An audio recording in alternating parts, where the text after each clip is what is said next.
Саламатсыңарбы, менин сүйүктүү окуучуларым.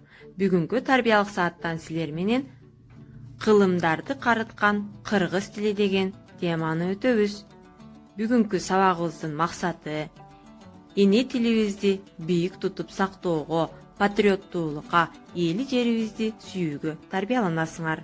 Мындан 31 жыл мурун, тактап айтканда 1989 жылдын 23 сентябрында кыргыз тили мамлекеттик тил деген статуска ээ болуп, ошондон бери бул күн өлкөбүздө тил майрамы катары белгиленип келет. Андыктан баарыңарды улуу майрамыңар менен куттуктайм. Улуу майрам деп айтууга толук негиз бар.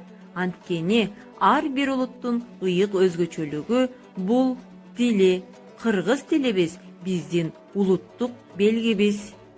Кыргыз тили кылымдардан куралып, нечен катаал мезгилдерде сыналып, бабалардан бизге калган таберик урпактардан урпактарга уланып.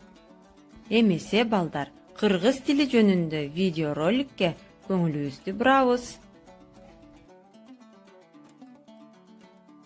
Кыргыз эли үчүн эмне ыйык? Кыргыз эли үчүн ала тоо ыйык, улуу манасы ыйык, ак боз үйү, комузу ыйык, ак калпагы, ак элечеги ыйык, эне тили ыйык.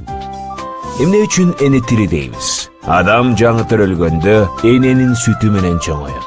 Уктаарда энесинен уккан бешик ыры, жомоктор аркылуу сөздөрдү тыңшап үйрөнөт. Кыргыз тили кандай тил? Кыргыз тили эң байыркы тилдердин бири. Дүйнөдө теңдеши жок Алп Манас эпосун жараткан улуу тил. Элибизди эл кылып, улут катары таанытып келаткан улуу белгибиз. Ата-бабабыз ыйык сактап, мураска калтырган. Бул тилде туура сүйлөп, сабаттуу жаза билүүгө үйрөнүү ар бирибиздин ыйык милдетибиз. Эне тилим намысым, эне тилим арымда. Билбейм жолдун алысын, эне тилим барында. Тил кылычтан өткөр, эне тилим, эне сүтүм. Эне тилим эчем кылым карыткан, эч ким аны өчүрө албайт тарыхтан. Рахмат балдар, тилим барда улутмун, тилим менен улукмун демекчи, баарыңарды эне тилибизди бийик тутуп, алган эмес ата салтыбызды, улуу дөөлөттөрүбүздү сактай билүүгө чакырамын.